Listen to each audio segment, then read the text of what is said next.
അപ്പോൾ ഞാൻ കഴിഞ്ഞ വീഡിയോൻ്റെ കണ്ടിന്യൂഷൻ ആയിട്ടാണ് ഈ വീഡിയോ ചെയ്യണത്. അപ്പോൾ ഞാൻ പറഞ്ഞു വന്നത് കൂടുതലും ഡിപ്പെൻഡൻ്റ് ആയിട്ട് എന്നെപ്പോലെയുള്ള ഒരാളൊക്കെ ആണെങ്കിൽ കൂടുതലും റെഫറൻസ് യൂസ് ചെയ്യാൻ വേണ്ടി നോക്കും. നമ്മളിങ്ങനെ വിചാരിക്കില്ലേ, അയ്യോ നമ്മൾ അവരുടെ അടുത്ത് ചോദിച്ചാൽ എന്ത് വിചാരിക്കും, ഇവരുടെ അടുത്ത് ചോദിച്ചാൽ എന്ത് വിചാരിക്കുന്നത്. പക്ഷെ ഒരിക്കലും അങ്ങനെ വിചാരിക്കുക. നമ്മൾ പറ്റിയതും മാക്സിമം ആൾക്കാരുമായിട്ട് കണക്ട് ചെയ്യാൻ വേണ്ടി നോക്കുക ഇവിടെ വന്നിട്ടുണ്ടെങ്കിൽ. എന്നിട്ട് എന്തെങ്കിലും ഒരു റെഫറൻസ് കിട്ടുമോ നോക്കുക. കാരണം ഇവിടെ കൂടുതൽ ഇൻറ്റേർണലിയാണ് റിക്രൂട്ട് ചെയ്യണത്. ഇൻറ്റേർണലി എന്ന് വെച്ചിട്ടുണ്ടെങ്കിൽ ഞാൻ കണ്ടതും എൻ്റെ പരിചയം വെച്ചിട്ടാണോ ഞാൻ പറയണത്. അപ്പോൾ ഞാൻ ഇവിടെ ചെയ്ത് 2 ജോലി എന്ന് പറയില്ല. അപ്പോൾ ഞാൻ ജോലീൻ്റെ കാര്യം പറയാം. ഞാൻ ആദ്യം പോയത് ബർഗർ കിങ്ങിലായിരുന്നു. അപ്പോൾ ഇതും അതുവഴി എൻ്റെ ഹസ്ബൻഡ് വഴി കണക്ട് ചെയ്തിട്ട് അങ്ങനെ ഞാൻ പോയതാണ്.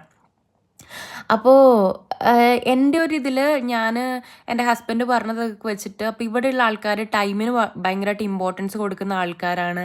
അപ്പോൾ ഭയങ്കര അടിപൊളി ആൾക്കാരാണെന്നൊക്കെയുള്ളൊരു മൈൻഡൊക്കെ ഉണ്ട്. റേസിസവും കാര്യങ്ങളൊക്കെ ആ വഴിക്കൂടെ നടക്കുന്നുണ്ട്. പക്ഷേങ്കിൽ ഞാൻ അത്ര അത് കാര്യമാക്കിയില്ല. നമുക്ക് വരുമ്പോഴല്ലേ നമ്മളത് പഠിക്കുള്ളൂ. അപ്പോൾ എന്താ പറ്റിയെന്ന് വെച്ചിട്ടുണ്ടെങ്കിൽ കുഴപ്പമൊന്നും ഉണ്ടായിരുന്നില്ല. അപ്പം ഞങ്ങൾ ഒരു 3-4 വട്ടം ഞങ്ങൾ ബർഗർ കിങ്ങിക്ക് പോയിട്ടുണ്ട്. ഇവിടുന്ന് ഒരു 1.5 മണിക്കൂർ ദൂരമുണ്ട്. ഞങ്ങൾ 3-4 വട്ടം അവിടെ പോയിട്ട്, ഞാനും എൻ്റെ ഹസ്ബൻഡും ആൾക്ക് ലീവ് ആയിരുന്നു. അപ്പം ഞാൻ ആളെയും കൂട്ടിയിട്ടാണ് പോയത്. അപ്പം ഞാൻ പോകുന്ന സമയത്തൊക്കെ ഇതൊരു നൈജീരിയക്കാരിയാണ്. ഇവളെന്നെ ഭയങ്കരമായിട്ട് വെയിറ്റ് ചെയ്യിപ്പിക്കണു. ഇവള് തന്നെ ഞാൻ പറയൂ കേട്ടോ, ആളെന്നെ ഭയങ്കരമായിട്ട് വെയിറ്റ് ചെയ്യിപ്പിക്കണു. അപ്പം ഞാൻ പൊതുവെ കേട്ടിട്ടുള്ള അങ്ങനെയാണ്, എനിക്കറിയില്ല. അപ്പം ഞാൻ വിചാരിച്ചു ഓക്കെ ദാറ്റ്സ് ഫൈൻ എന്നൊക്കെ പറഞ്ഞു ഞാൻ അങ്ങനെ നമുക്ക് കുഴപ്പമില്ലല്ലോ, ഏത് സാഹചര്യത്തിലും ജീവിക്കുന്ന ആൾക്കാരാണല്ലോ. അപ്പോൾ എന്ത് ചെയ്തു, ഞാൻ ഇങ്ങനെ വെയിറ്റ് ചെയ്യിപ്പിച്ചു, കുഴപ്പമില്ല.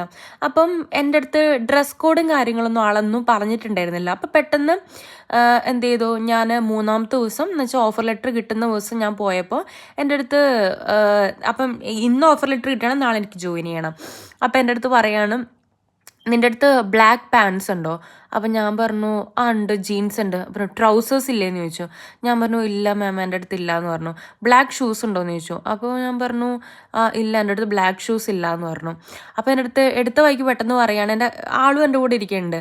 അപ്പോൾ പെട്ടെന്ന് പറയാണ്, അപ്പം ഞാൻ അതിന് മുന്നേ ഒരു സ്റ്റേക്കേഷന് പോയതൊക്കെ ആളെടുത്ത് പറഞ്ഞിട്ടുണ്ടായിരുന്നു. അപ്പോൾ അപ്പം നീ സ്റ്റേക്കേഷന് തന്നെ ഇരുന്നാൽ മതിയായിരുന്നല്ലോ, ഇങ്ങോട്ടേക്ക് വരേണ്ട ആവശ്യമില്ലായിരുന്നല്ലോ എന്ന്. എനിക്കത് അപ്പം കത്തി എന്താ അറിയോ, നമ്മൾ ഈ ടീച്ചർമാരൊക്കെ നമ്മൾ ഇതിൽ വരുന്ന സമയത്ത് പറയാറില്ലേ, ഒരുങ്ങിക്കെട്ടി അവൾ വന്നു, അവൾ ലിപ്സ്റ്റിക്ക് ഇടാനോ ഇല്ലെങ്കിൽ മുടി കെട്ടാനൊന്നും കുഴപ്പമില്ല, അവൾക്ക് പഠിക്കാനായിരുന്നു പ്രശ്നം എന്ന് പറയില്ലേ. ആ മൂഡ് എനിക്ക് ഫീൽ ചെയ്തു.